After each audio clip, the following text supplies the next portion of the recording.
사랑하는 성도님들, 오늘 하루도 수고 많으셨습니다. 혹시 이런 마음 가져보신 적 있으십니까? 기도해도 하나님께서 들어주시지 않는 것 같고, 아무리 간절히 부르짖어도 하늘이 노쇠처럼 막힌 것 같고, 다른 사람들은 기도 응답을 받는 것 같은데, 나만 혼자 남겨진 것 같은 그런 답답하고 외로운 마음 말입니다. 새벽마다 기도했는데 상황은 더 악화되기만 하고, 금식하며 간구했는데, 문제는 더 복잡해지기만 하고 눈물로 호소했는데 침묵만 돌아오는 그런 경험들 하셨을 겁니다. 그래서 이런 생각이 드시기도 하죠. 혹시 내가 죄를 지어서 하나님께서 외면하시는 건 아닐까? 내 믿음이 부족해서 응답이 없는 건 아닐까? 아니면 하나님께서 정말 나를 잊으신 건 아닐까 하는 의구심과 절망감 말입니다. 어떤 분들은 기도하는 것 자체가 두려워지기도 합니다. 또 실망하게 될까봐, 또 상처받게 될까봐 차라리 기대하지 않는 게 낫겠다는 마음이 드시기도 하고요. 그런데 사랑하는 믿음의 가족들, 오늘 제가 여러분께 정말 중요한 소식을 전해드리고 싶습니다.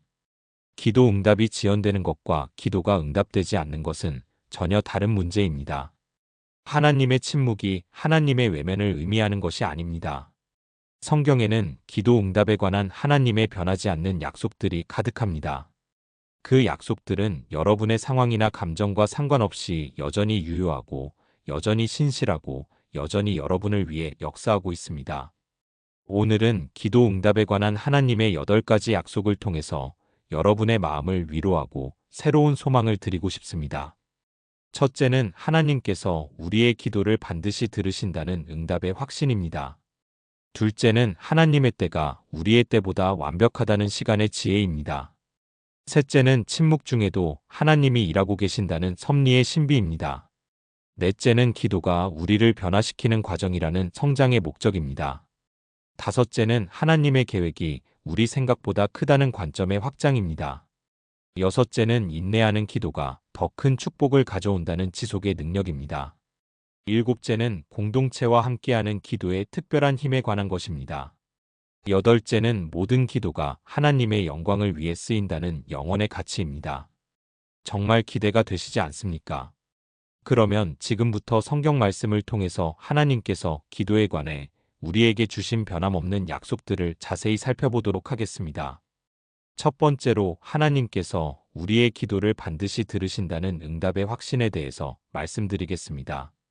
사랑하는 성도님들, 기도 응답이 지연될 때 우리가 가장 먼저 의심하게 되는 것이 하나님께서 정말 내 기도를 들으실까? 라는 것입니다.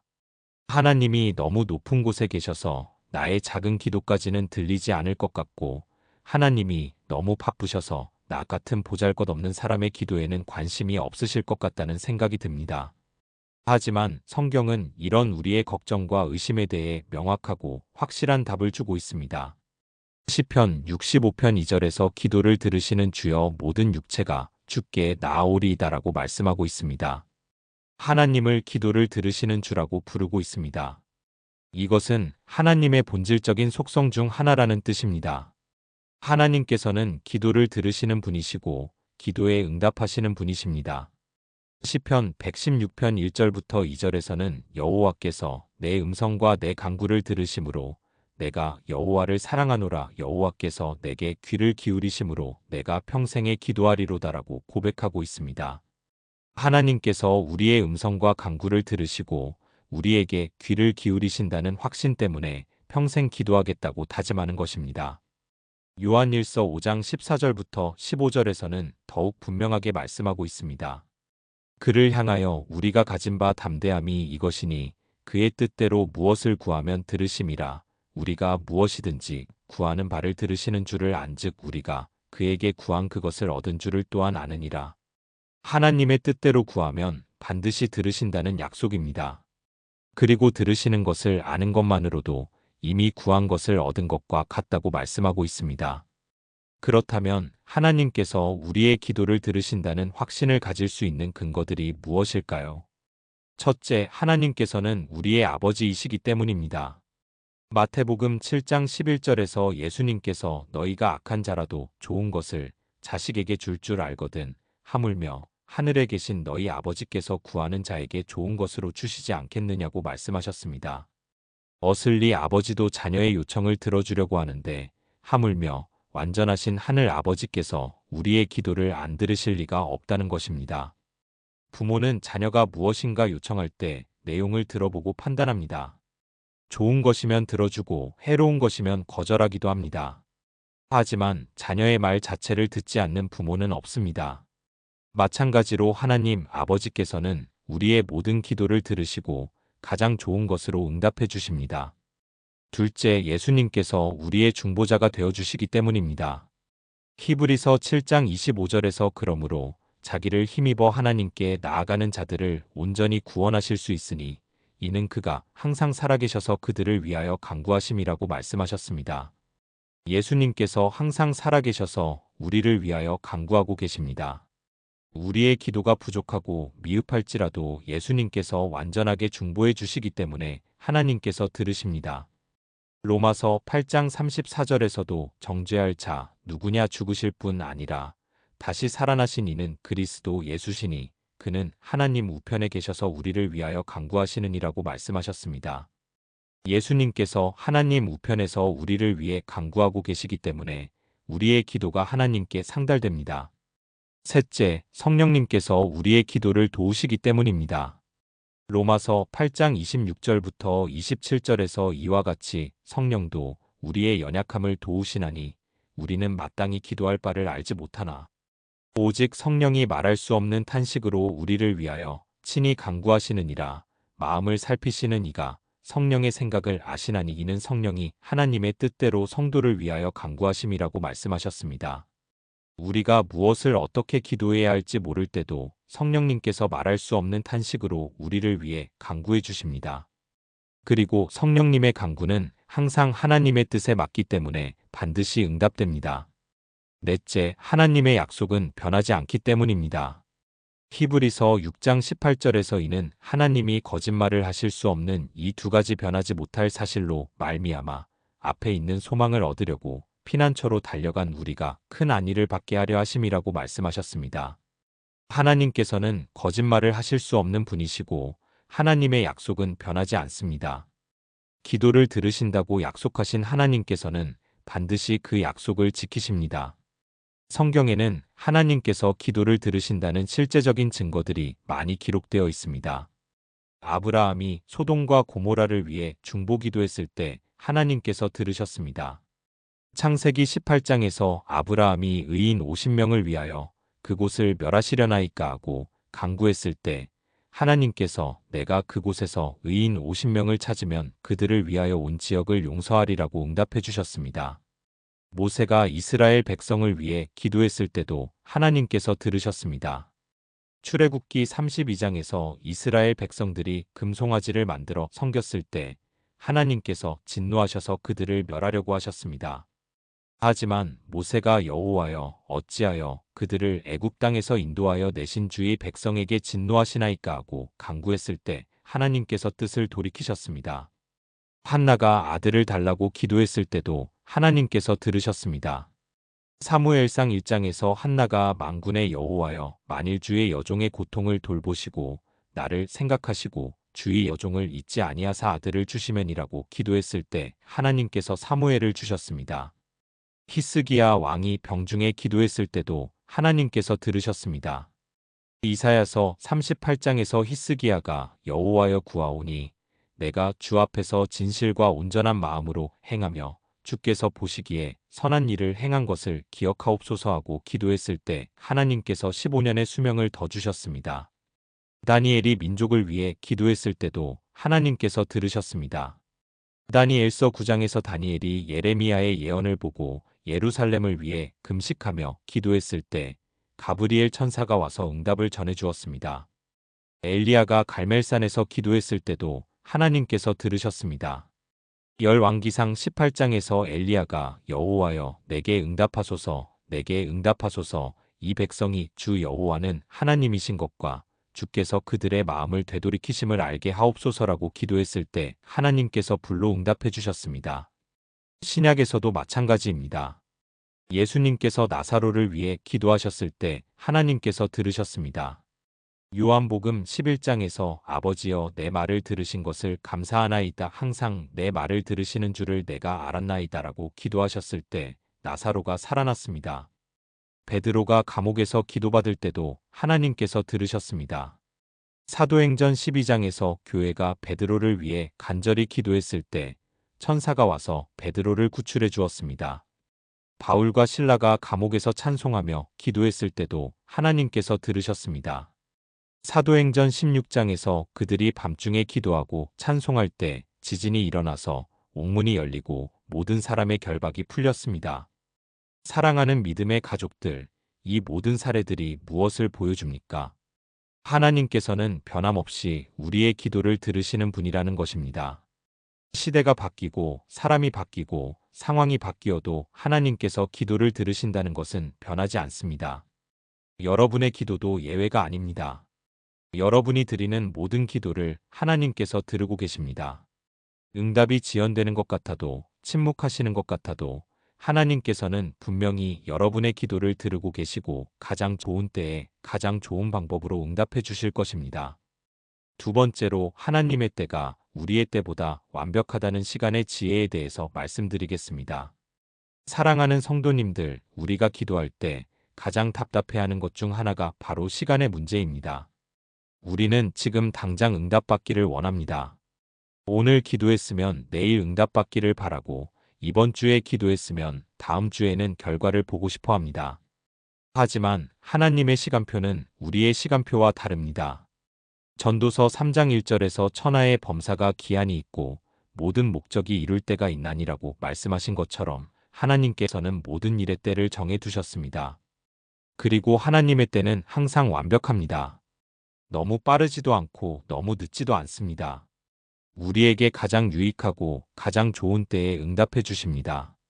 하박국 2장 3절에서 이 묵시는 정한 때가 있나니 그 종말을 향하여 빨리 가고 거짓이 없으리라. 비록 더딜지라도 기다리라. 지체되지 아니하고 반드시 응하리라고 말씀하셨습니다. 비록 더딜지라도 기다리라고 하셨습니다. 하나님의 약속은 지체되지 않고 반드시 응답된다고 약속하셨습니다.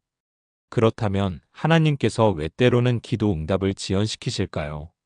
첫째, 우리를 더 좋은 상태로 준비시키시기 위해서입니다. 때로는 우리가 축복을 받을 준비가 되어 있지 않을 때가 있습니다. 하나님께서는 우리가 축복을 감당할 수 있는 그릇이 될 때까지 기다려 주십니다.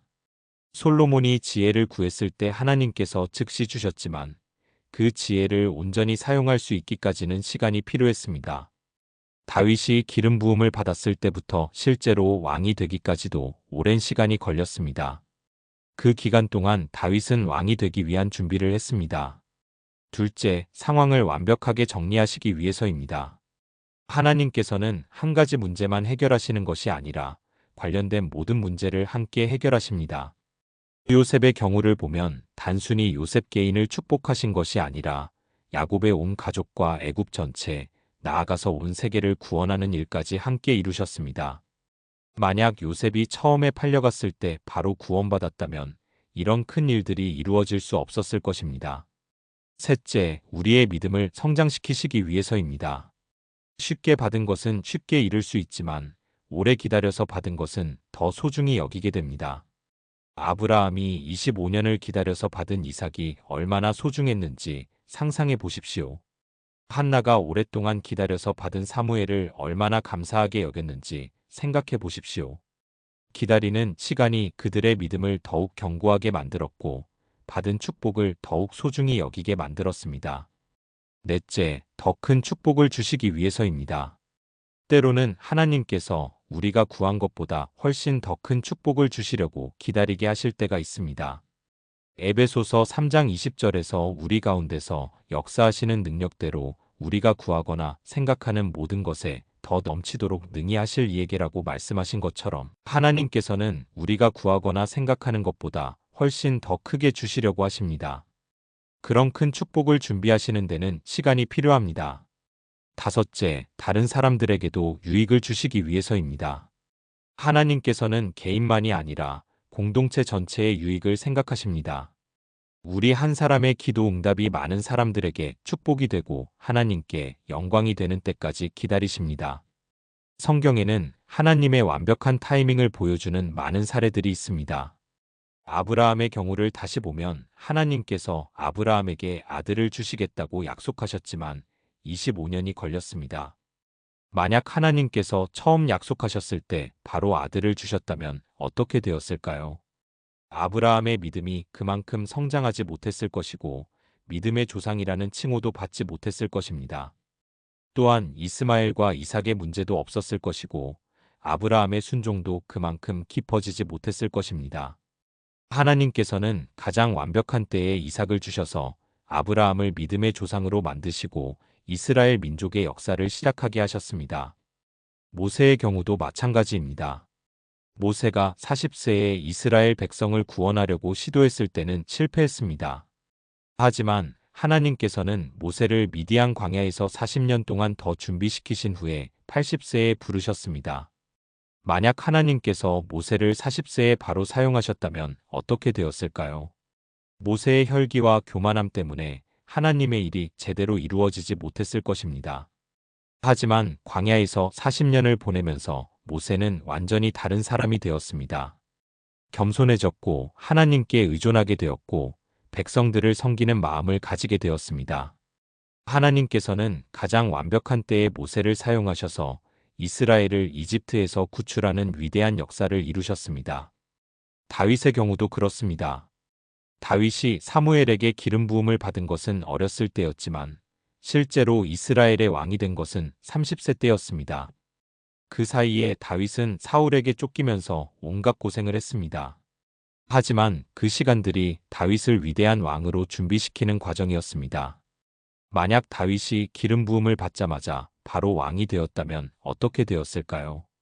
백성들의 마음을 이해하지 못했을 것이고 어려운 상황에서의 지혜도 없었을 것이고 하나님께 대한 깊은 신뢰도 없었을 것입니다.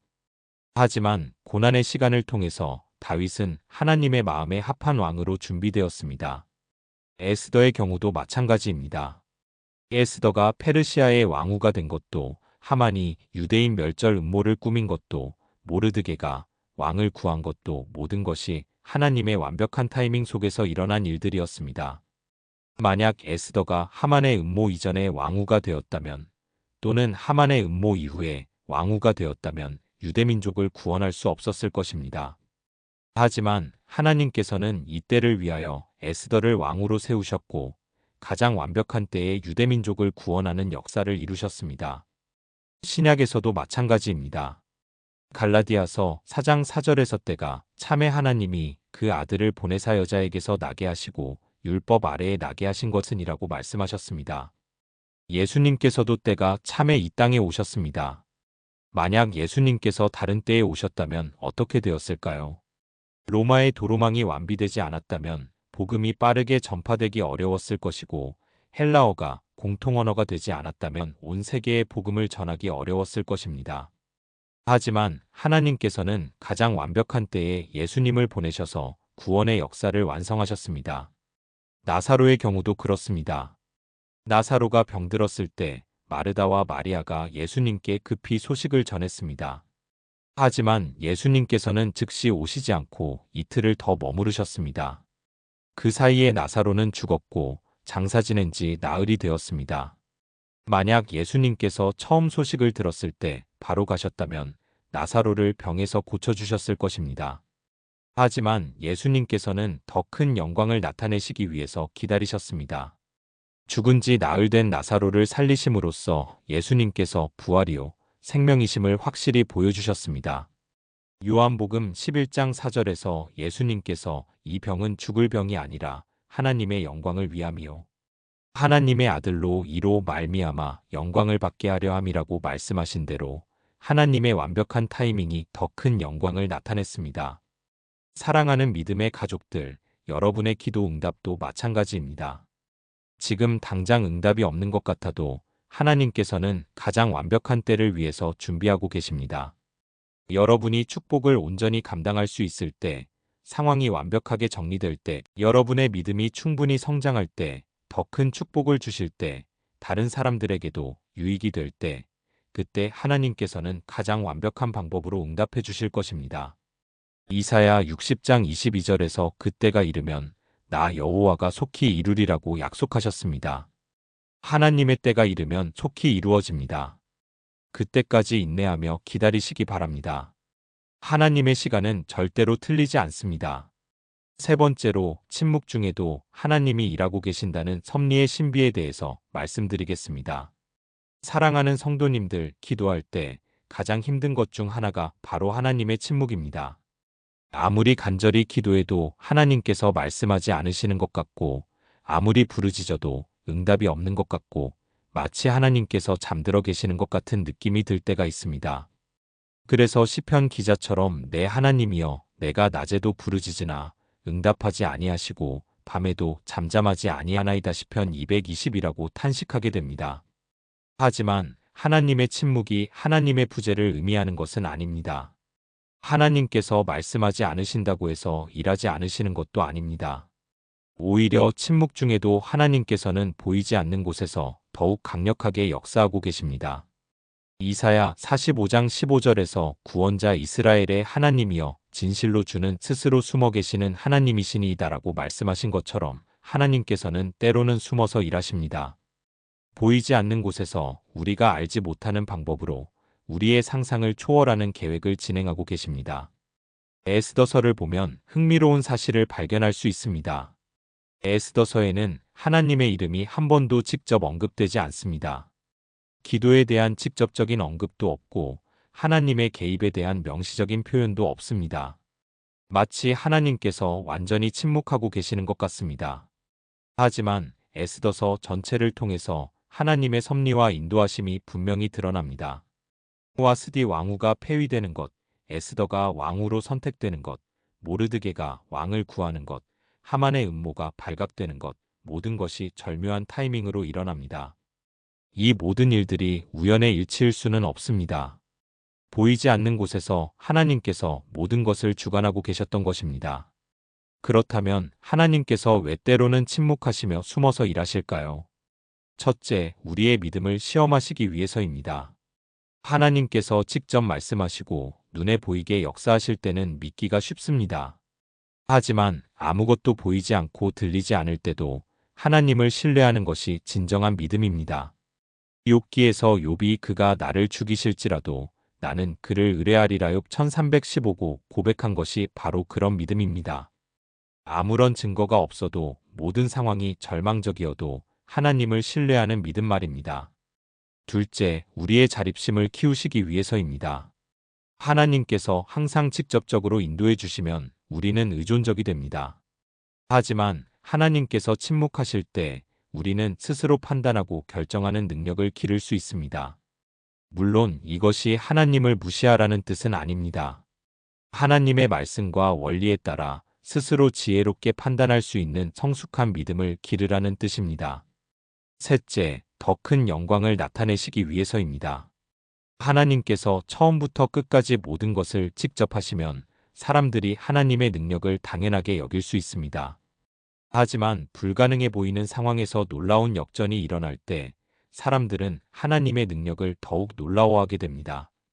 적군이 이스라엘을 포위하고 절체절명의 위기에 처했을 때 하나님께서 개입하셔서 구원하실 때 더 큰 영광이 드러나는 것과 같은 원리입니다.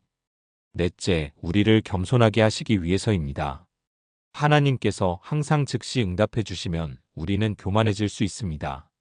마치 하나님께서 우리의 요구를 들어주셔야 하는 것처럼 착각할 수 있습니다. 하지만 하나님께서 침묵하실 때 우리는 우리의 한계를 깨닫게 되고 하나님의 주권을 인정하게 되고 더욱 겸손해집니다. 다섯째, 우리의 간절함을 더하시기 위해서입니다. 쉽게 받을 수 있는 것은 소중히 여기지 않지만 오래 기다려야 하는 것은 더욱 간절히 구하게 됩니다. 가나안 여인이 예수님께 침묵당했지만 계속 매달려서 결국 응답받은 것처럼 침묵은 우리의 간절함을 더하는 도구가 될 수 있습니다. 성경에는 하나님의 침묵 중에도 놀라운 역사가 일어난 사례들이 많이 있습니다. 요셉의 경우를 다시 보면 요셉이 보디발의 집에서 종살이할 때 억울한 누명을 쓰고 감옥에 있을 때 하나님께서는 직접 나타나지 않으셨습니다. 아무런 환상도 주지 않으셨고 천사를 보내지도 않으셨고 직접적인 위로의 말씀도 주지 않으셨습니다. 하지만 창세기 39장 2절에서 여호와께서 요셉과 함께 하심으로라고 기록하고 있습니다. 보이지 않는 곳에서 하나님께서 요셉과 함께하고 계셨던 것입니다. 그 결과 요셉은 보디발의 집에서 가장 신뢰받는 종이 되었고 감옥에서도 간수장의 신뢰를 받았고 마침내 애굽의 총리가 되는 놀라운 역사가 일어났습니다. 다니엘의 경우도 마찬가지입니다. 다니엘이 사자굴에 던져졌을 때 하나님께서는 즉시 개입하지 않으셨습니다. 사자굴 문이 열리지도 않았고 사자들이 갑자기 사라지지도 않았습니다. 하지만 하나님께서는 천사를 보내서 사자들의 입을 봉하셨습니다. 다니엘서 6장 22절에서 다니엘이 나의 하나님이 이미 그의 천사를 보내어 사자들의 입을 봉하셨으므로라고 증언한 것처럼 보이지 않는 방법으로 하나님께서 보호해 주셨습니다. 느헤미야의 경우도 그렇습니다. 느헤미야가 예루살렘 성벽을 재건할 때 수많은 방해와 대적이 있었습니다. 산발락과 도비야가 끊임없이 방해했고 주변 민족들이 공격하려고 했고 내부에서도 불만과 갈등이 있었습니다. 하나님께서 직접 나타나서 원수들을 물리쳐 주지는 않으셨습니다.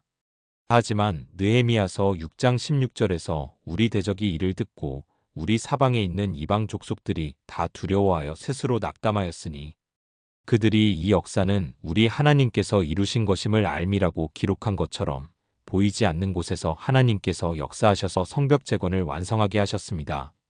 신약에서도 마찬가지입니다. 예수님께서 십자가에 달리셨을 때 하나님께서는 침묵하셨습니다. 예수님께서 나의 하나님, 나의 하나님, 어찌하여 나를 버리셨나이까라고 부르짖으셨지만 하나님께서는 응답하지 않으셨습니다. 천사들을 보내서 구해주지도 않으셨고 기적을 일으켜서 십자가에서 내려오게 하지도 않으셨습니다. 하지만 그 침묵 중에 인류 구원의 가장 위대한 역사가 이루어지고 있었습니다. 예수님의 죽음을 통해서 우리의 모든 죄가 용서받고 사망의 권세가 깨트려지고 구원의 길이 열리는 놀라운 역사가 일어났습니다.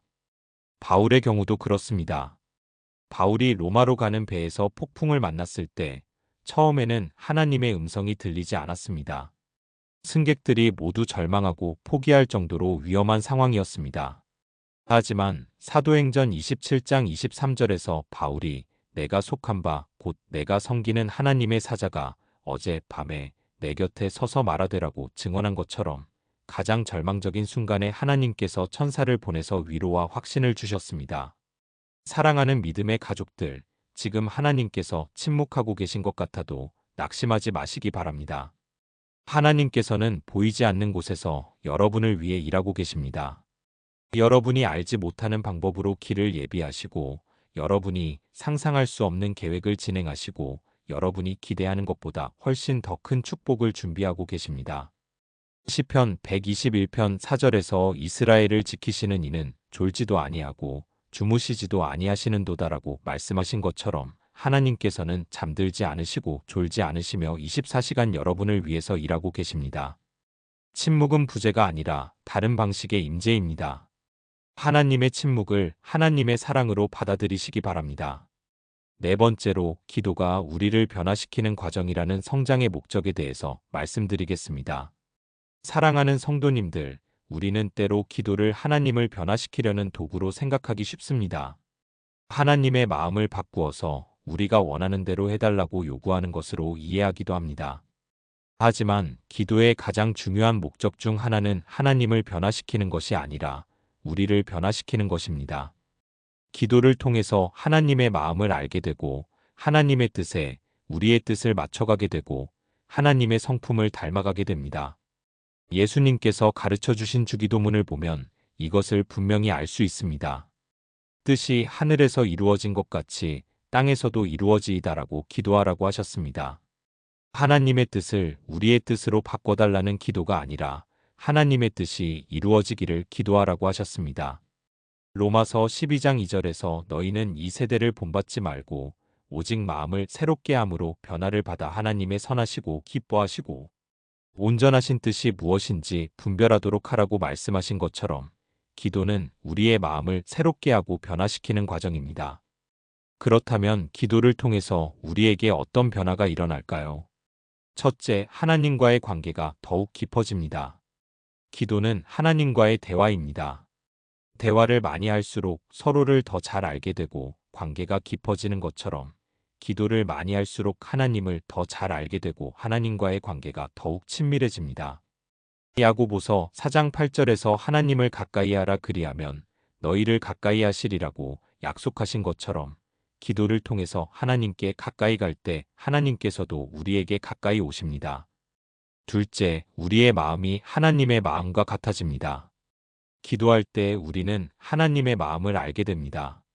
하나님께서 무엇을 기뻐하시고 무엇을 슬퍼하시고 무엇을 원하시는지 깨닫게 됩니다. 그리고 점차 우리의 마음이 하나님의 마음과 같아집니다. 빌립보서 2장 5절에서 너희 안에 이 마음을 품으라 곧 그리스도 예수의 마음이니라고 말씀하신 것처럼 기도를 통해서 그리스도의 마음을 품게 됩니다. 셋째, 우리의 우선순위가 바뀝니다. 기도하기 전에는 세상적인 것들을 가장 중요하게 여겼지만 기도하면서 점차 영적인 것들을 더 중요하게 여기게 됩니다. 돈, 명예, 성공 같은 것들보다 하나님의 나라와 의를 더 소중하게 여기게 됩니다. 마태복음 6장 33절에서 그런즉 너희는 먼저 그의 나라와 그의 의를 구하라고 말씀하신 대로 우선순위가 바뀝니다. 넷째, 우리의 성품이 변화됩니다. 기도는 하나님의 성품을 닮아가는 과정입니다. 기도를 통해서 사랑, 인내, 온유, 겸손, 용서 같은 하나님의 성품들이 우리에게도 나타나게 됩니다. 갈라디아서 5장 22절부터 23절에서 말씀하신 성령의 열매는 사랑과 희락과 화평과 오래 참음과 자비와 양성과 충성과 온유와 절제니라는 것들이 기도를 통해서 우리 안에서 자라나게 됩니다. 다섯째, 우리의 시각이 바뀝니다. 기도하기 전에는 인간적인 관점에서만 상황을 보았지만 기도하면서 하나님의 관점에서 상황을 보게 됩니다.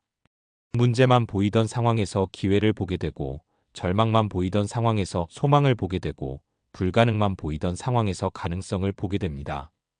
고린도후서 4장 18절에서 우리가 주목하는 것은 보이는 것이 아니요 보이지 않는 것이니 보이는 것은 잠깐이요 보이지 않는 것은 영원함이니라고 말씀하신 것처럼 영원한 관점에서 상황을 보게 됩니다. 성경에는 기도를 통해서 변화된 사람들의 사례가 많이 기록되어 있습니다.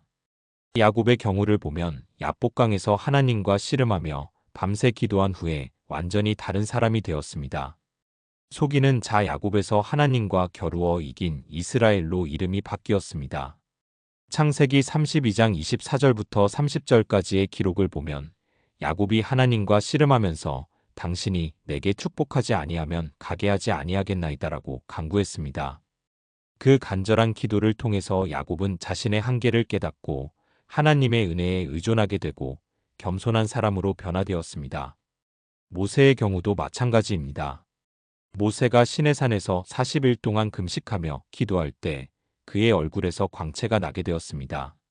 출애굽기 34장 29절에서 모세가 그 증거의 두 판을 자기 손에 들고 시내산에서 내려오니 그 산에서 내려올 때에 모세는 자기가 여호와와 말하였으므로 말미암아 얼굴 피부의 광채가 나나 깨닫지 못하였더라고 기록되어 있습니다. 하나님과의 깊은 교제를 통해서 모세의 얼굴까지 변화된 것입니다. 다윗의 경우도 그렇습니다. 다윗이 밧세바와 간음하고 우리아를 죽인 후에 나단 선지자의 책망을 받고 회개의 기도를 드렸습니다. 시편 51편에 기록된 다윗의 회개 기도는 진심에서 우러나온 간절한 기도였습니다. 하나님이여 주의 인자를 따라 내게 은혜를 베푸시며 주의 많은 긍휼을 따라 내 죄악을 지워주소서. 내 죄를 내게서 숨기시고 내 모든 죄악을 지워주소서. 하나님이여 내 속에 정한 마음을 창조하시고 내 안에 정직한 영을 새롭게 하소서. 이런 간절한 회개의 기도를 통해서 다윗은 더욱 겸손하고 하나님을 경외하는 사람으로 변화되었습니다. 한나의 경우도 마찬가지입니다. 한나가 성전에서 아들을 달라고 간절히 기도할 때 처음에는 자신의 소원을 이루기 위한 기도였을 것입니다. 하지만 기도하면서 한나의 마음이 변화되었습니다. 사무엘상 1장 11절에서 서원하여 이르되 만군의 여호와여 만일 주의 여종의 고통을 돌보시고 나를 생각하시고 주의 여종을 잊지 아니하사 아들을 주시면 내가 그의 평생의 그를 여호와께 드리고라고 기도한 것을 보면 아들을 받으면 하나님께 다시 드리겠다고 서원했습니다. 자신의 욕심을 위한 기도가 하나님의 영광을 위한 기도로 바뀐 것입니다. 그리고 실제로 사무엘을 받은 후에 한나는 그 서원대로 사무엘을 하나님께 드렸습니다. 기도를 통해서 한나의 마음이 완전히 변화된 것입니다. 다니엘의 경우도 그렇습니다. 다니엘서 9장에서 다니엘이 예레미야의 예언을 읽고 예루살렘을 위해 기도할 때 처음에는 민족의 회복을 위한 기도였습니다. 하지만 기도하면서 다니엘은 자신과 민족의 죄를 깊이 깨닫게 되었습니다. 다니엘서 9장 5절에서 우리는 범죄하여 패역하며 행악하며 반역하여 주의 법도와 규례를 떠나 싸우며라고 고백한 것처럼 기도를 통해서 자신의 죄와 민족의 죄를 더욱 분명히 보게 되었습니다. 그리고 하나님의 공의와 긍휼을 더욱 깊이 깨닫게 되었습니다. 예수님의 경우도 마찬가지입니다. 예수님께서 겟세마네 동산에서 기도하실 때 처음에는 할 수 있거든 이 잔을 내게서 지나가게 하옵소서라고 기도하셨습니다. 하지만 기도를 계속하시면서 그러나 나의 원대로 마시옵고 아버지의 원대로 하옵소서라고 기도하셨습니다. 기도를 통해서 예수님의 마음이 완전히 아버지의 뜻에 순복하게 된 것입니다. 누가복음 22장 44절에서 예수께서 힘쓰고 애써 더욱 간절히 기도하시니 땀이 땅에 떨어지는 피방울같이 되더라고 기록된 것처럼 간절한 기도를 통해서 완전한 순종의 마음을 갖게 되셨습니다. 바울의 경우도 그렇습니다. 바울이 가시에 대해서 3번 기도했을 때 처음에는 그 가시를 제거해 달라고 기도했을 것입니다. 하지만 기도하면서 바울의 마음이 변화되었습니다. 고린도후서 12장 9절에서 주님께서 내 은혜가 내게 족하다 이는 내 능력이 약한 데서 온전하여짐이라고 말씀하셨을 때 바울은 그러므로 도리어 크게 기뻐함으로 내 여러 약한 것들에 대하여 자랑하리니 이는 그리스도의 능력이 내게 머물게 하려 함이라고 고백했습니다. 가시를 제거해 달라는 기도가 가시를 통해서도 하나님의 은혜가 족하다는 것을 깨닫는 기도로 바뀐 것입니다. 사랑하는 믿음의 가족들, 이것이 바로 기도의 놀라운 능력입니다. 기도는 단순히 우리의 소원을 이루어주는 도구가 아닙니다. 기도는 우리를 하나님의 형상으로 변화시키는 과정입니다. 기도를 통해서 우리는 하나님을 더 깊이 알게 되고 하나님의 마음을 품게 되고 하나님의 뜻에 순종하게 되고 하나님의 성품을 닮아가게 됩니다. 그러므로 기도의 응답이 지연되더라도 낙심하지 마시기 바랍니다. 기도하는 그 시간 자체가 하나님께서 여러분을 변화시키시는 귀한 시간입니다. 기도할 때마다 여러분은 조금씩 하나님을 닮아가고 있습니다. 그리고 그 변화된 모습이야말로 하나님께서 여러분에게 주시려는 가장 큰 축복일지도 모릅니다. 5번째로 하나님의 계획이 우리 생각보다 크다는 관점의 확장에 대해서 말씀드리겠습니다. 사랑하는 성도님들, 우리가 기도할 때 자주 범하는 실수 중 하나가 너무 작게 생각하는 것입니다. 우리의 좁은 시야와 제한된 경험으로 하나님께 요청하기 때문에 정작 하나님께서 주시려는 훨씬 더 큰 축복을 놓치기 쉽습니다. 에베소서 3장 20절에서 우리 가운데서 역사하시는 능력대로 우리가 구하거나 생각하는 모든 것에 더 넘치도록 능히 하실 이에게라고 말씀하신 것처럼 하나님께서는 우리가 구하거나 생각하는 것보다 훨씬 더 크게 주시려고 하십니다. 하나님의 생각은 우리의 생각보다 높고 하나님의 길은 우리의 길보다 넓습니다. 이사야 55장 8절부터 9절에서 내 생각은 너희의 생각과 다르며 내 길은 너희의 길과 다름이니라. 이는 하늘이 땅보다 높음같이 내 길은 너희의 길보다 높으며 내 생각은 너희의 생각보다 높음이니라고 말씀하셨습니다. 그렇다면 하나님의 계획이 우리 생각보다 얼마나 클까요? 첫째, 하나님께서는 개인적인 차원을 넘어서 공동체적인 차원에서 생각하십니다. 우리는 보통 나 하나, 우리 가족 하나만 생각하면서 기도합니다. 하지만 하나님께서는 우리 개인뿐만 아니라 우리 주변의 모든 사람들, 우리가 속한 공동체, 나아가서 온 세계까지 생각하시면서 응답해 주십니다. 아브라함에게 복을 주실 때도 내가 복의 근원이 될지라 너를 축복하는 자에게는 내가 복을 내리고 너를 저주하는 자에게는 내가 저주하리니 땅의 모든 족속이 너로 말미암아 복을 얻을 것이라 창 122-3고 말씀하셨습니다. 아브라함 개인의 복이 아니라 온 세계의 복까지 생각하신 것입니다. 둘째, 하나님께서는 현재적인 차원을 넘어서 영원한 차원에서 생각하십니다. 우리는 보통 지금 당장의 문제 해결만 생각하면서 기도합니다. 하지만 하나님께서는 현재뿐만 아니라 미래, 나아가서 영원까지 내다보시면서 응답해 주십니다. 요셉의 경우를 보면 당장 형들에게 팔려가는 것은 불행한 일이었지만 그것이 나중에 온 가족과 온 세계를 구원하는 일로 이어졌습니다. 만약 하나님께서 요셉의 기도에 따라 당장 그 상황에서 구해주셨다면 나중에 더 큰 구원 역사가 일어날 수 없었을 것입니다. 셋째, 하나님께서는 물질적인 차원을 넘어서 영적인 차원에서 생각하십니다. 우리는 보통 눈에 보이는 물질적인 것들을 위해서 기도합니다. 건강, 돈, 직장, 집, 이런 것들 말입니다. 물론 이런 것들도 필요하고 하나님께서 주시는 축복입니다. 하지만 하나님께서는 이런 물질적인 축복을 주시면서 동시에 더 중요한 영적인 축복도 함께 주십니다. 솔로몬이 지혜를 구했을 때 하나님께서 지혜뿐만 아니라 부와 영광까지 함께 주신 것처럼 하나님께서는 우리가 구하는 것 이상으로 주십니다. 넷째, 하나님께서는 우리의 필요를 넘어서 우리의 잠재력까지 생각하십니다. 우리는 보통 우리의 현재 상태에서 필요한 것만 생각하면서 기도합니다. 하지만 하나님께서는 우리가 장래에 어떤 사람이 될지, 어떤 일을 할지 미리 아시고 그에 맞는 준비를 시켜주십니다. 다윗이 골리앗과 싸울 수 있었던 것은 그 전에 사자와 곰을 잡으면서 훈련을 받았기 때문입니다. 하나님께서는 다윗이 장차 이스라엘의 왕이 될 것을 아시고 미리 그에 맞는 훈련을 시키신 것입니다. 다섯째, 하나님께서는 우리의 상상을 넘어서 기적적인 차원에서 생각하십니다. 우리는 보통 우리의 경험과 상식 안에서만 생각하면서 기도합니다. 하지만 하나님께서는 우리의 상상을 초월하는 방법으로 응답해 주십니다.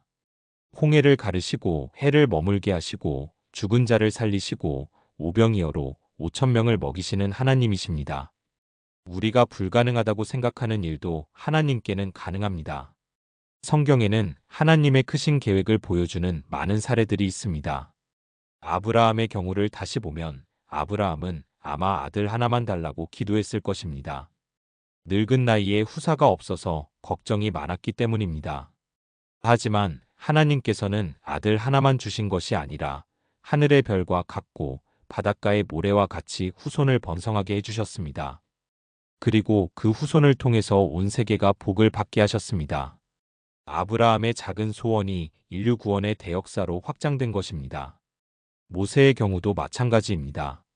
모세는 아마 이스라엘 백성들이 이집트에서 받는 고생을 보고 그들을 구해달라고 기도했을 것입니다. 하지만 하나님께서는 단순히 이집트에서 구출하는 것으로 끝내지 않으시고 약속의 땅 가나안으로 인도해 주셨습니다. 그리고 그 과정에서 십계명을 주시고 성막을 짓게 하시고 제사 제도를 만드시고 이스라엘을 하나님의 백성으로 세워주셨습니다. 백성들의 구원이 하나님 나라 건설의 대역사로 확장된 것입니다. 솔로몬의 경우도 그렇습니다. 솔로몬이 지혜를 구했을 때 아마 백성들을 잘 다스리기 위한 지혜 정도를 생각했을 것입니다. 하지만 하나님께서는 지혜뿐만 아니라 부와 영광까지 함께 주셨습니다. 그리고 솔로몬의 지혜가 온 세계에 알려져서 수많은 나라의 왕들과 사신들이 찾아오게 되었습니다.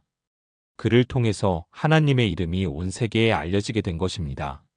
솔로몬의 개인적인 필요가 하나님의 세계적인 영광으로 확장된 것입니다. 한나의 경우도 마찬가지입니다. 한나는 아들 하나만 달라고 기도했습니다. 다른 아내 브닌나의 조롱을 받는 것이 괴로워서 아들 하나만 있으면 소원이 없겠다고 생각했을 것입니다. 하지만 하나님께서 주신 사무엘은 단순한 아들이 아니었습니다. 이스라엘의 마지막 사사이며 위대한 선지자이며 다윗과 솔로몬을 왕으로 세운 역사적인 인물이었습니다. 사무엘을 통해서 이스라엘이 새로운 전환점을 맞게 되었습니다. 한나의 개인적인 소원이 이스라엘 역사를 바꾸는 대역사로 확장된 것입니다. 다윗의 경우도 그렇습니다. 다윗이 성전을 건축하고 싶어서 기도했을 때 하나님께서는 다윗이 건축하는 것을 허락하지 않으셨습니다. 대신 솔로몬이 건축하게 하시고 다윗에게는 더 큰 약속을 주셨습니다. 사무엘하 7장 16절에서 내 집과 내 나라가 내 앞에서 영원히 보존되고 내 왕위가 영원히 경고하리라고 약속하셨습니다. 성전 건축이라는 일시적인 소원이 영원한 왕국이라는 약속으로 확장된 것입니다. 신약에서도 마찬가지입니다. 제자들이 예수님께 주여 이스라엘 나라를 회복하심이 이때니이까라고 질문했을 때 예수님께서는 오직 성령이 너희에게 임하시면 너희가 권능을 받고 예루살렘과 온 유대와 사마리아와 땅 끝까지 이르러 내 증인이 되리라고 답하셨습니다. 이스라엘 나라 회복이라는 민족적인 소원이 온 세계 복음화라는 세계적인 사명으로 확장된 것입니다. 바울의 경우도 그렇습니다. 바울이 아시아에서 복음을 전하려고 했을 때 성령께서 막으셨습니다. 대신 마케도니아 환상을 통해서 유럽으로 가게 하셨습니다. 바울의 개인적인 계획이 하나님의 세계적인 계획으로 확장된 것입니다. 그 결과 복음이 유럽 전체로 나아가서 온 세계로 전파되는 역사가 시작되었습니다. 사랑하는 믿음의 가족들, 이것이 바로 우리가 기도할 때 가져야 할 관점입니다. 우리의 작은 생각과 좁은 시야에 하나님을 가두지 마시기 바랍니다. 하나님께서는 우리가 구하는 것보다 훨씬 더 크게, 우리가 생각하는 것보다 훨씬 더 넓게, 우리가 상상하는 것보다 훨씬 더 높게 응답해 주시려고 하십니다. 지금 기도 응답이 지연되는 것처럼 보여도 혹시 하나님께서 우리의 작은 소원을 큰 축복으로 바꿔주시기 위해서 더 큰 계획을 준비하고 계시는 것은 아닌지 생각해 보시기 바랍니다. 하나님의 계획은 항상 우리의 계획보다 크고 좋습니다. 그 계획을 믿고 기대하며 기도하시기 바랍니다. 여섯 번째로 인내하는 기도가 더 큰 축복을 가져온다는 지속의 능력에 대해서 말씀드리겠습니다. 사랑하는 성도님들, 우리 시대는 즉석 시대입니다. 즉석밥, 즉석면, 즉석커피처럼 모든 것을 빠르고 간편하게 해결하려고 합니다. 이런 문화가 우리의 기도 생활에도 영향을 미쳐서 즉석 기도, 즉석 응답을 기대하게 됩니다. 한두 번 기도했는데 응답이 없으면 쉽게 포기하고 조금만 지연되어도 하나님께서 들어주시지 않는다고 생각합니다. 하지만 성경에서는 끈기 있게 인내하며 포기하지 않고 계속해서 기도하는 것의 중요성을 강조하고 있습니다. 누가복음 18장 1절에서 예수님께서 항상 기도하고 낙심하지 말아야 할 것을이라고 말씀하셨습니다. 항상 기도하고 낙심하지 말라는 것은 인내하며 지속적으로 기도하라는 뜻입니다. 그리고 이어지는 불의한 재판관의 비유를 통해서 끈질기게 구하는 과부가 결국 원하는 것을 얻게 되는 이야기를 들려주셨습니다. 데살로니가전서 5장 17절에서도 쉬지 말고 기도하라고 명령하셨습니다. 이것은 일회성 기도가 아니라 지속적인 기도를 말합니다. 그렇다면 인내하는 기도가 왜 중요할까요? 첫째, 하나님께서는 우리의 진정성을 보시기 때문입니다. 쉽게 포기하는 기도는 그만큼 간절하지 않다는 증거일 수 있습니다. 하지만 어떤 어려움이 있어도 계속해서 기도하는 것은 그만큼 간절하고 진심이라는 증거입니다. 가나안 여인이 예수님께 침묵당하고 제자들에게 쫓겨나고 심지어 개라는 말까지 들었지만 계속해서 매달린 것처럼 진정으로 필요한 것은 포기하지 않고 계속 구하게 됩니다. 둘째, 인내하는 기도를 통해서 우리의 믿음이 더욱 견고해지기 때문입니다. 쉽게 받은 것은 쉽게 잃을 수 있지만 오래 기다려서 받은 것은 더욱 소중히 여기게 됩니다.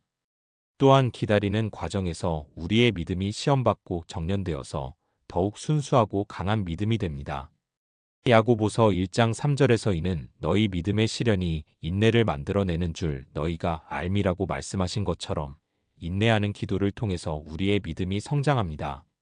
셋째, 하나님께서 더 큰 축복을 주시기 위해서 시간이 필요하기 때문입니다. 때로는 우리가 구하는 것보다 훨씬 더 큰 축복을 주시기 위해서 하나님께서 시간을 두고 준비하실 때가 있습니다. 그런 큰 축복을 받기 위해서는 우리도 그만큼 인내하며 기다려야 합니다. 농부가 씨를 뿌리고 오랫동안 기다려야 추수할 수 있는 것처럼 영적인 축복도 인내하며 기다려야 받을 수 있습니다. 넷째, 인내하는 기도를 통해서 다른 사람들에게도 유익을 주기 위해서입니다. 우리 혼자만의 유익이 아니라 많은 사람들의 유익을 위해서는 더 많은 시간과 더 깊은 기도가 필요합니다. 모세가 이스라엘 백성을 위해서 40일 동안 금식하며 기도한 것, 다니엘이 21일 동안 금식하며 기도한 것처럼 큰 일을 위해서는 오래 인내하며 기도해야 합니다. 다섯째, 인내하는 기도가 우리를 더욱 하나님께 가까이 가게 하기 때문입니다. 기도 응답을 받는 것도 중요하지만 기도하는 과정에서 하나님과 더욱 친밀해지는 것은 더욱 중요합니다. 인내하며 오랫동안 기도할 때 우리는 하나님의 마음을 더 깊이 이해하게 되고 하나님의 뜻에 더 가까워지게 됩니다. 성경에는 인내하는 기도의 능력을 보여주는 많은 사례들이 있습니다.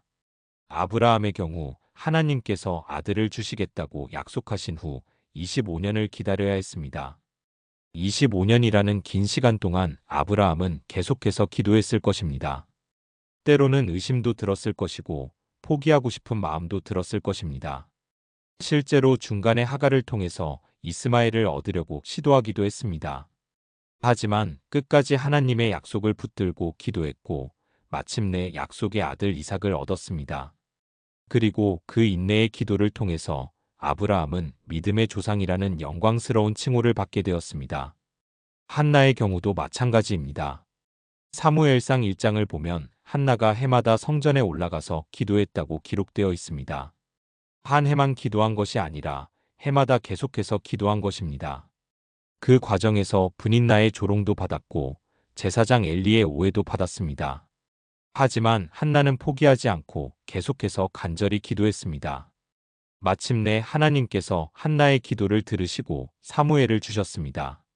그리고 사무엘은 단순한 아들이 아니라 이스라엘의 위대한 선지자가 되었습니다. 한나의 인내하는 기도가 이스라엘 역사를 바꾸는 결과를 가져온 것입니다. 다니엘의 경우도 그렇습니다. 다니엘서 10장을 보면 다니엘이 21일 동안 금식하며 기도했다고 기록되어 있습니다. 처음 며칠 동안은 아무런 응답이 없었을 것입니다. 하지만 다니엘은 포기하지 않고 21일 동안 계속해서 기도했습니다. 마침내 천사가 나타나서 다니엘아 두려워하지 말라. 내가 깨달으려 하여 내 하나님 앞에 스스로 겸비하게 하기로 결심한 첫날부터 내 말이 들으신 바 되었으므로 내가 내 말로 말미암아 왔느니라고 말했습니다. 첫날부터 하나님께서 들으셨지만 21일이라는 시간이 필요했던 것입니다. 만약 다니엘이 중간에 포기했다면 이런 놀라운 응답을 받을 수 없었을 것입니다. 엘리야의 경우도 마찬가지입니다. 갈멜산에서 바알 선지자들과 대결한 후 엘리야는 비를 내려달라고 기도했습니다.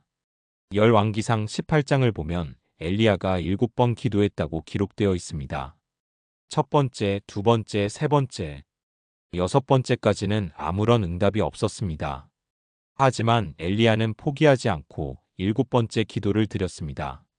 마침내 7번째에 손바닥만 한 작은 구름이 보였고 곧 큰 비가 내렸습니다. 만약 엘리야가 6번째에 포기했다면 비를 보지 못했을 것입니다.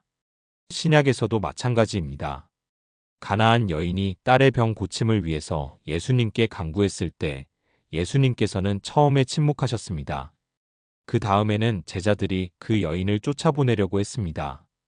그 다음에는 예수님께서 나는 이스라엘 집에 잃어버린 양 외에는 다른 데로 보내심을 받지 아니하였노라고 거절하셨습니다. 심지어 자녀의 떡을 취하여 개들에게 던짐이 마땅하지 아니하니라는 말씀까지 하셨습니다. 하지만 가나안 여인은 포기하지 않았습니다. 주여 올소이다마는 개들도 제 주인의 상에서 떨어지는 부스러기를 먹나이다라고 계속해서 간구했습니다. 그 인내하는 믿음을 보시고 예수님께서 여자여 내 믿음이 크도다 내 소원대로 되리라고 말씀하시며 딸을 고쳐주셨습니다. 만약 가나안 여인이 중간에 포기했다면 이런 놀라운 응답을 받을 수 없었을 것입니다. 혈루병 여인의 경우도 그렇습니다. 이 여인은 12년 동안 혈루병으로 고생했습니다. 12년이라는 긴 세월 동안 수많은 의사를 찾아다녔고 많은 돈을 써가면서 치료받으려고 했습니다. 하지만 나아지지 않고 오히려 더 심해졌습니다. 그런데도 포기하지 않고 마지막 소망으로 예수님을 찾아왔습니다. 내가 그의 옷에만 손을 대어도 구원을 받겠다는 믿음으로 예수님께 나아왔고 마침내 완전한 치유를 받았습니다. 만약 이 여인이 중간에 포기했다면 이런 기적을 경험할 수 없었을 것입니다. 과부와 불의한 재판관의 비유도 마찬가지입니다. 누가복음 18장에서 예수님께서 들려주신 이 비유에서 과부는 계속해서 재판관을 찾아가서 자신의 억울함을 호소했습니다. 불의한 재판관이 처음에는 들어주지 않았지만 과부가 계속해서 찾아오자 이 과부가 나를 번거롭게 하니 내가 그 원한을 풀어주리라, 그렇지 않으면 늘 와서 나를 괴롭게 하리라고 말하며 결국 들어주었습니다. 예수님께서는 이 비유를 통해서 하물며 하나님께서 그 밤낮 부르짖는 택하신 자들의 원한을 풀어주지 아니하시겠느냐라고 말씀하시면서 끈질기게 기도하는 것의 중요성을 가르쳐 주셨습니다. 바울의 경우도 그렇습니다. 바울이 가시에 대해서 기도할 때 한 번만 기도한 것이 아니라 3번 기도했습니다. 고린도후서 12장 8절에서 이것이 내게서 떠나가게 하기 위하여 내가 주께 3번 간구하였으나라고 기록되어 있습니다. 첫 번째, 두 번째까지는 직접적인 응답이 없었지만 바울은 포기하지 않고 3번째까지 기도했습니다. 마침내 내 은혜가 내게 족하다는 하나님의 응답을 받고 가시의 의미를 깨닫게 되었습니다. 만약 바울이 한두 번 기도하고 포기했다면 이런 깊은 깨달음을 얻을 수 없었을 것입니다. 사도행전 12장의 베드로를 위한 기도도 마찬가지입니다.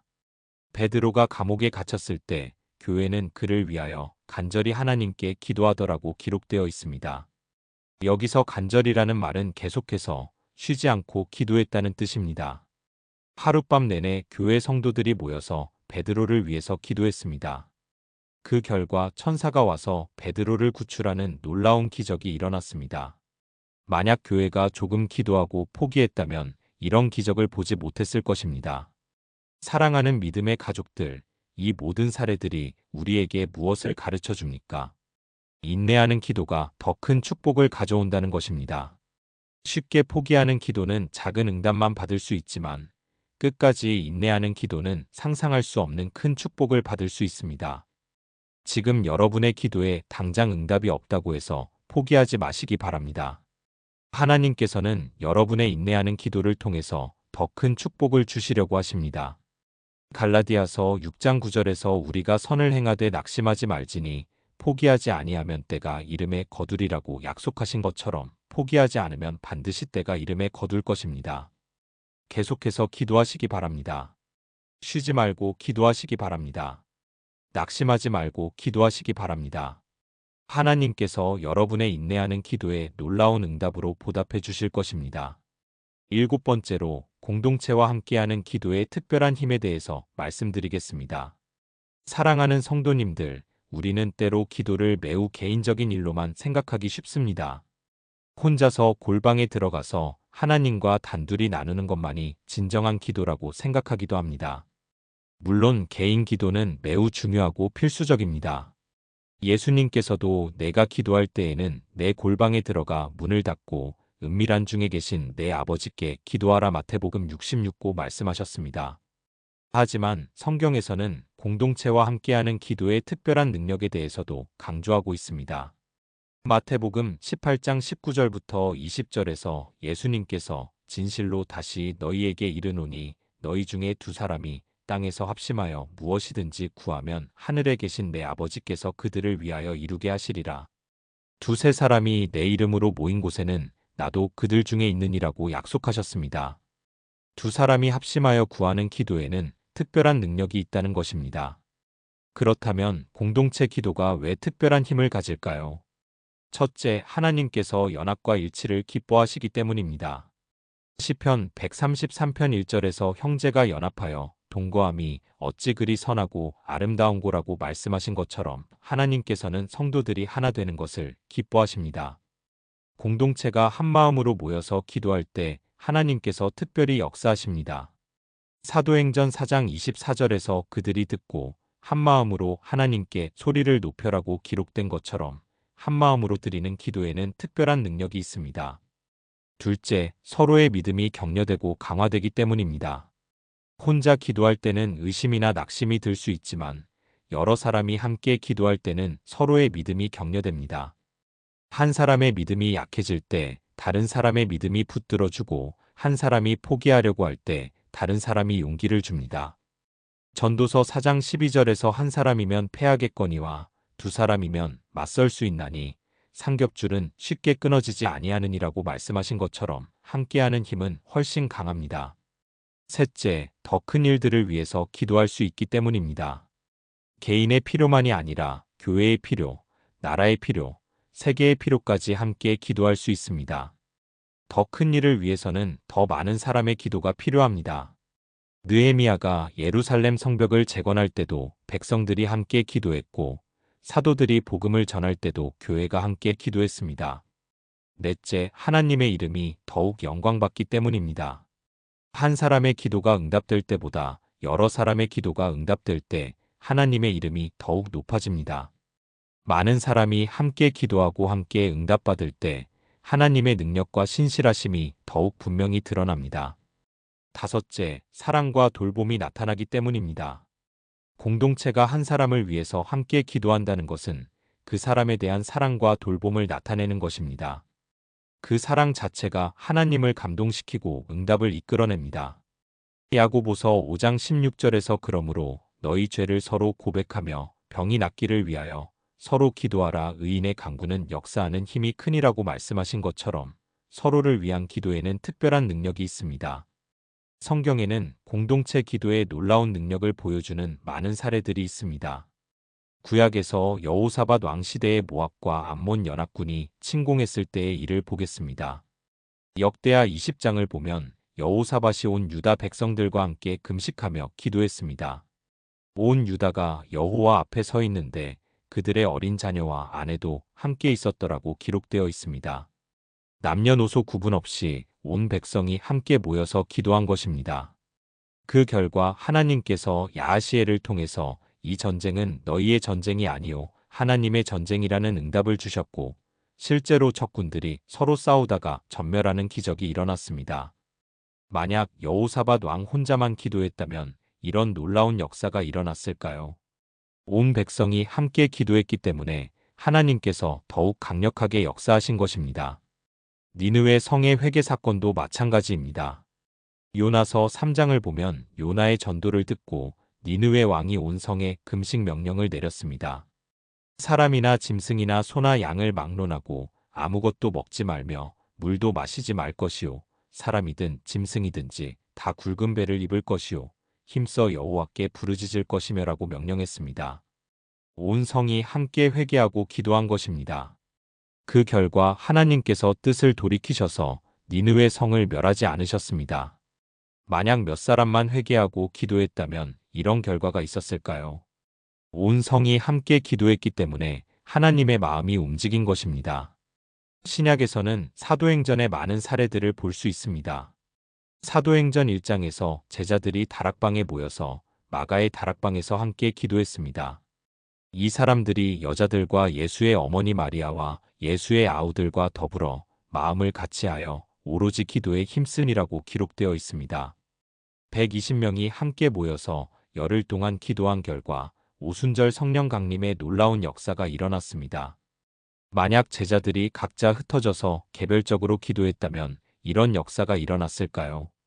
함께 모여서 한마음으로 기도했기 때문에 성령께서 강력하게 임하신 것입니다. 사도행전 4장에서도 베드로와 요한이 공회에서 위협받고 돌아왔을 때 교회가 함께 기도했습니다.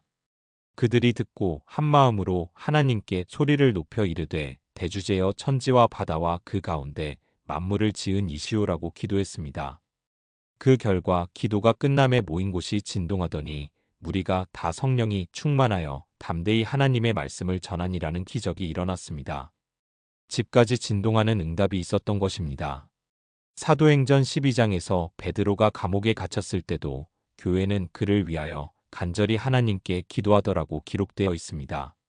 마가의 다락방에 많은 사람이 모여서 베드로를 위해서 밤새워 기도했습니다. 그 결과 천사가 와서 베드로를 구출하는 놀라운 기적이 일어났습니다. 베드로가 마가의 집문을 두드렸을 때 로데가 너무 놀라서 문을 열지도 못하고 뛰어들어가서 알렸을 정도였습니다. 교회의 간절한 기도가 하나님의 기적적인 개입을 이끌어낸 것입니다. 사도행전 13장에서 바나바와 사울이 선교사로 파송받을 때도 주를 섬겨 금식할 때에 성령이 이르시되 내가 불러시키는 일을 위하여 바나바와 사울을 따로 세우라 하시니 이에 금식하며 기도하고 두 사람에게 안수하여 보내니라고 기록되어 있습니다. 안디옥 교회가 함께 금식하며 기도한 결과 성령께서 직접 음성을 주셔서 바울과 바나바를 선교사로 파송하게 된 것입니다. 이것이 세계 선교 역사의 시작이었습니다.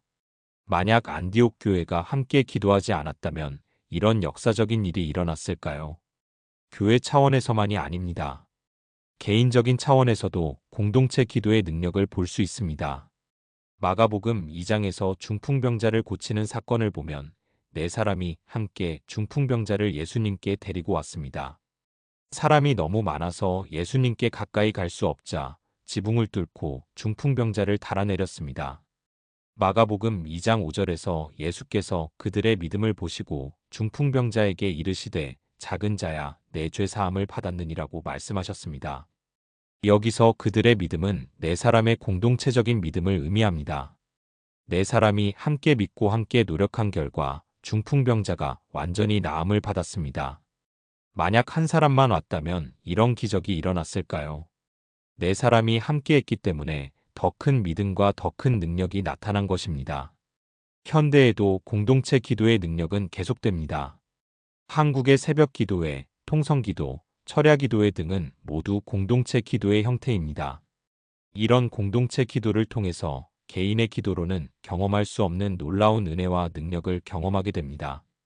평양대 부흥운동, 1907년 대부흥운동 등도 모두 공동체가 함께 기도한 결과였습니다. 사랑하는 믿음의 가족들, 혼자서만 기도하지 마시기 바랍니다. 물론 개인 기도는 중요하고 계속해야 합니다. 하지만 거기서 멈추지 말고 공동체와 함께 기도하는 은혜도 경험하시기 바랍니다. 가족과 함께 기도하고 친구들과 함께 기도하고 교회에서 함께 기도하고 기도 모임에 참여해서 함께 기도하시기 바랍니다. 여러분이 혼자 감당하기 어려운 문제들이 있다면 공동체의 도움을 요청하시기 바랍니다. 그리고 다른 사람들의 문제를 위해서도 함께 기도하시기 바랍니다. 마태복음 18장 19절의 약속은 지금도 유효합니다. 너희 중에 두 사람이 땅에서 합심하여 무엇이든지 구하면 하늘에 계신 내 아버지께서 그들을 위하여 이루게 하시리라. 합심하여 기도하는 곳에 하나님의 특별한 역사가 일어날 것입니다. 여덟 번째로 모든 기도가 하나님의 영광을 위해 쓰인다는 영혼의 가치에 대해서 말씀드리겠습니다. 사랑하는 성도님들, 우리가 기도에 대해서 마지막으로 꼭 알아야 할 진리가 있습니다. 그것은 우리가 드리는 모든 기도가 결코 헛되지 않는다는 것입니다. 당장 눈에 보이는 응답이 없다고 해서 우리가 원하는 대로 이루어지지 않는다고 해서 그 기도가 무효가 되는 것이 아닙니다. 하나님께서는 우리의 모든 기도를 기억하시고 그 기도들을 가장 적절한 때에 가장 좋은 방법으로 사용하셔서 궁극적으로는 하나님의 영광을 드러내십니다. 요한계시록 5장 8절에서 각각 검은고와 향이 가득한 금 대접을 가졌으니 이 향은 성도의 기도들이라고 말씀하셨습니다. 우리의 모든 기도가 하나님 앞에 향으로 올라간다는 것입니다. 그리고 요한계시록 8장 3절부터 4절에서 또 다른 천사가 와서 제단 곁에 서서 금 향로를 가지고 많은 향을 받았으니 이는 모든 성도의 기도와 합하여 보좌 앞금 제단에 드리고자 함이라. 향연이 성도의 기도와 함께 천사의 손으로부터 하나님 앞으로 올라가니라고 말씀하셨습니다. 우리의 모든 기도가 하나님의 보좌 앞까지 올라간다는 것입니다. 그렇다면 우리의 기도가 어떻게 하나님의 영광을 위해 사용될까요? 첫째, 응답된 기도를 통해서 하나님의 능력이 드러납니다. 우리가 기도하고 하나님께서 응답해 주실 때 사람들은 하나님의 살아계심과 능력을 보게 됩니다. 엘리야가 갈멜산에서 기도했을 때 불이 내려와서 재물을 태우자 모든 백성이 여호와 그는 하나님이시로다라고 고백했습니다. 한나가 기도해서 사무엘을 낳았을 때 하나님의 신실하심이 드러났습니다. 히스기야가 기도해서 15년의 수명을 연장받았을 때 하나님의 긍휼이 나타났습니다. 이런 응답들을 통해서 하나님의 이름이 높아지고 영광 받으십니다. 둘째, 응답되지 않은 것처럼 보이는 기도를 통해서 하나님의 지혜가 드러납니다. 때로는 우리의 기도가 응답되지 않는 것이 오히려 더 큰 하나님의 뜻을 이루는 경우가 있습니다. 바울이 가시를 제거해달라고 기도했지만 응답되지 않았을 때 그 결과 내 은혜가 내게 족하다는 더 큰 진리를 깨닫게 되었습니다. 예수님께서 겟세마네에서 이 잔을 내게서 지나가게 하옵소서라고 기도하셨지만 그대로 되지 않았을 때 그 결과 인류 구원의 대역사가 이루어졌습니다. 이런 경우들을 통해서 하나님의 더 높은 지혜와 계획이 드러납니다. 셋째, 기다리는 기도를 통해서 하나님의 신실하심이 드러납니다. 아브라함이 25년을 기다려서 이삭을 얻었을 때, 한나가 오랫동안 기다려서 사무엘을 얻었을 때, 그 기다림 자체가 하나님의 신실하심을 증명했습니다. 하나님께서는 약속을 잊지 않으시고 반드시 이루시는 분이라는 것이 드러났습니다. 여호와의 약속은 어떤 이들이 더디다고 생각하는 것 같이 더딘 것이 아니라 오직 주께서는 너희를 대하여 오래 참으사 아무도 멸망하지 아니하고 다 회개하기에 이르기를 원하시느니라. 베드로후서 39는 말씀처럼 하나님의 오래 참으심과 신실하심이 드러납니다. 넷째, 고난 중의 기도를 통해서 하나님의 사랑이 드러납니다. 욥이 고난 중에서도 하나님을 붙들고 기도했을 때, 다윗이 환난 중에서도 하나님을 찬양했을 때, 바울이 감옥에서도 감사의 기도를 드렸을 때, 이런 기도들을 통해서 하나님의 사랑이 얼마나 크고 깊은지 드러났습니다. 고난이 하나님의 사랑을 차단하지 못한다는 것, 어떤 상황에서도 하나님의 사랑은 변하지 않는다는 것이 증명되었습니다. 다섯째, 공동체의 기도를 통해서 하나님의 하나됨이 드러납니다. 교회가 함께 기도할 때, 성도들이 서로를 위해서 기도할 때, 그 연합과 사랑을 통해서 하나님의 성품이 나타납니다. 요한복음 17장에서 예수님께서 아버지께서 내 안에, 내가 아버지 안에 있는 것 같이 그들도 다 하나가 되어 우리 안에 있게 하사 세상으로 아버지께서 나를 보내신 것을 믿게 하옵소서라고 기도하신 것처럼 성도들의 연합된 기도를 통해서 하나님의 사랑과 하나됨이 세상에 드러납니다. 여섯째, 중보기도를 통해서 하나님의 긍휼이 드러납니다. 아브라함이 소돔과 고모라를 위해서 중보기도했을 때, 모세가 이스라엘 백성을 위해서 중보기도했을 때, 예수님께서 우리를 위해서 중보기도하실 때, 이런 기도들을 통해서 하나님의 긍휼과 자비가 나타납니다. 죄인들을 위해서, 원수들을 위해서, 감사할 줄 모르는 사람들을 위해서도 기도하는 것을 통해서 하나님의 무한한 사랑이 드러납니다. 일곱째, 찬양과 감사의 기도를 통해서 하나님의 영광이 직접적으로 드러납니다. 다윗의 시편들, 한나의 찬양, 마리아의 찬양, 사가랴의 찬양 등을 통해서 하나님의 위대하심과 선하심이 선포되고 영광받으십니다. 이런 기도들은 당장 무엇을 달라고 요구하는 것이 아니라 하나님께 영광과 찬양을 돌리는 자체가 목적입니다. 여덟째, 회개의 기도를 통해서 하나님의 공의와 용서가 드러납니다. 다윗의 회개 기도, 다니엘의 회개 기도, 니느웨 백성들의 회개 기도 등을 통해서 하나님의 공의로운 심판과 동시에 무한한 용서가 나타납니다. 죄를 미워하시지만 죄인을 사랑하시는 하나님의 성품이 분명히 드러납니다. 성경을 보면 이런 원리들이 구체적으로 어떻게 적용되는지 볼 수 있습니다.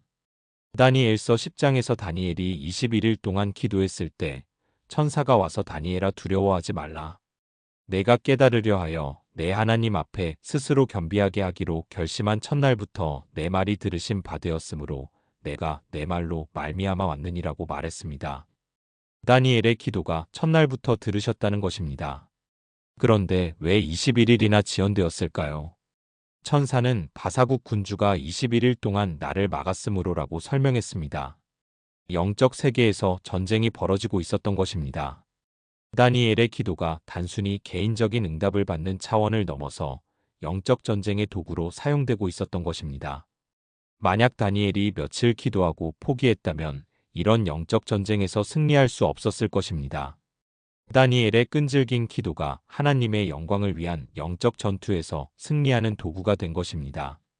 스데반이 돌에 맞아 죽으면서 주 예수여 내 영혼을 받으시옵소서, 주여 이 죄를 그들에게 돌리지 마옵소서라고 기도했을 때 그 기도가 당장 스데반의 생명을 구해주지는 못했습니다. 하지만 그 기도를 듣고 있던 사울 바울의 마음에 깊은 감동을 주었고 나중에 바울이 회심하는데 중요한 역할을 했을 것입니다. 스데반의 죽음의 기도가 바울의 회심과 세계 선교를 위한 씨앗이 된 것입니다. 예수님께서 십자가에서 아버지 저들을 사하여 주옵소서 자기들이 하는 것을 알지 못함이니이다라고 기도하셨을 때 그 기도가 당장 예수님을 십자가에서 구해내지는 못했습니다. 하지만 그 기도는 인류 구원의 문을 여는 기도였습니다. 원수를 위해서 기도하시는 예수님의 사랑이 온 세상에 드러났고 그 사랑 때문에 수많은 사람들이 구원받게 되었습니다. 교회사를 봐도 마찬가지입니다.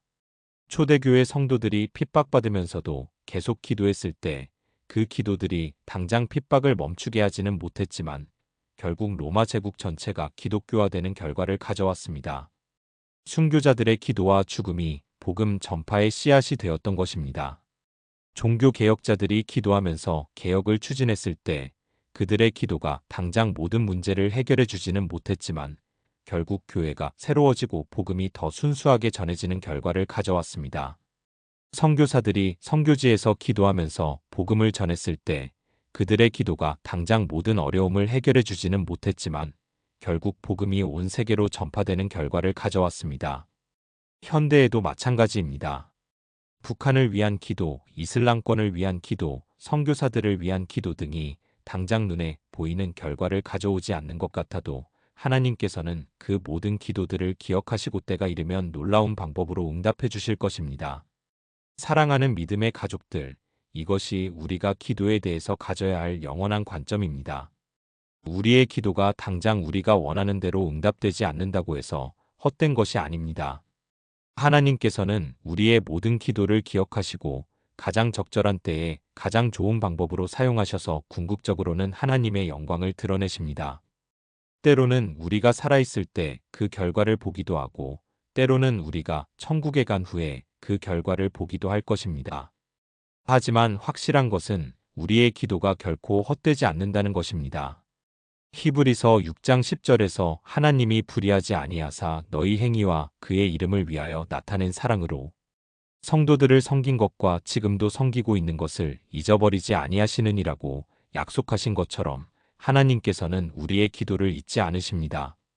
그러므로 낙심하지 마시고 계속해서 기도하시기 바랍니다.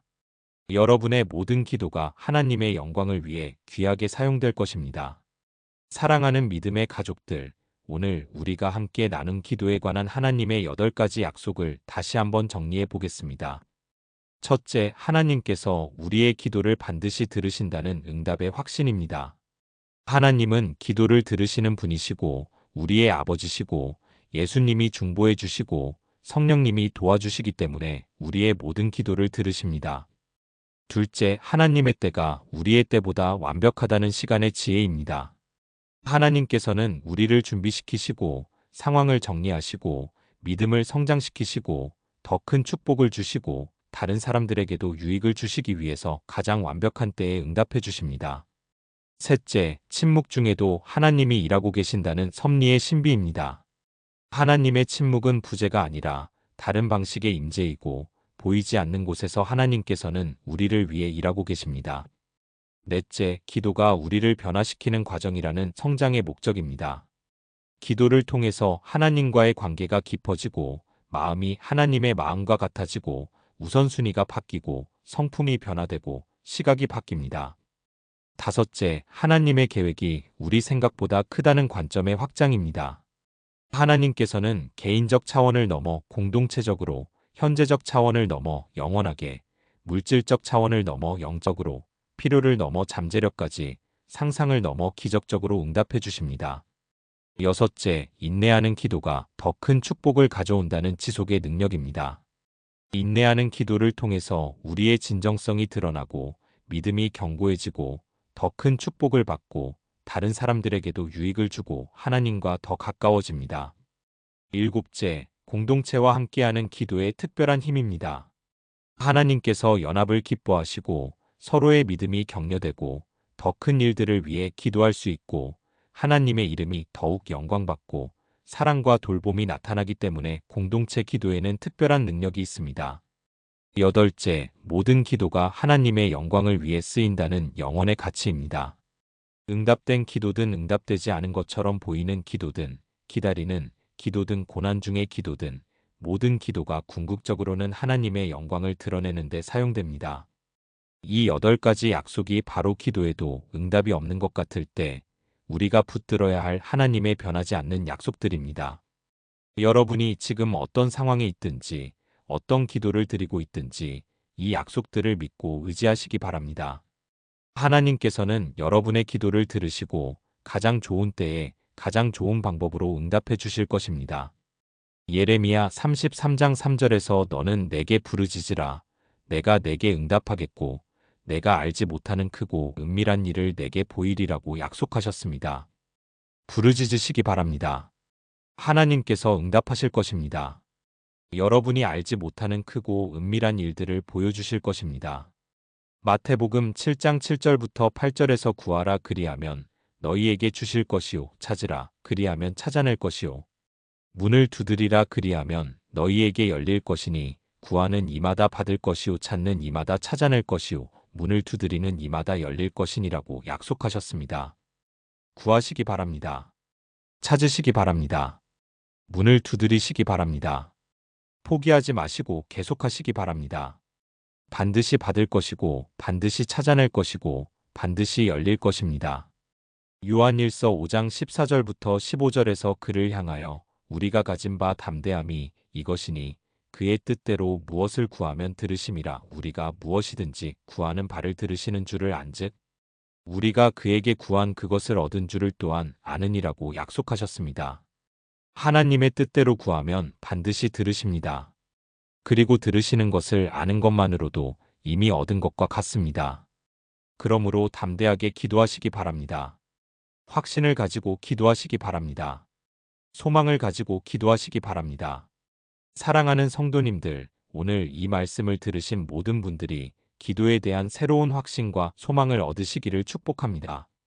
기도는 결코 헛되지 않습니다. 여러분의 모든 기도를 하나님께서 들으시고 기억하시고 가장 좋은 때에 가장 좋은 방법으로 응답해 주실 것입니다. 때로는 여러분이 구한 것보다 더 크게, 때로는 여러분이 생각한 것보다 더 좋게, 때로는 여러분이 상상한 것보다 더 놀랍게 응답해 주실 것입니다. 그러므로 낙심하지 마시고 계속해서 기도하시기 바랍니다. 쉬지 말고 기도하시기 바랍니다.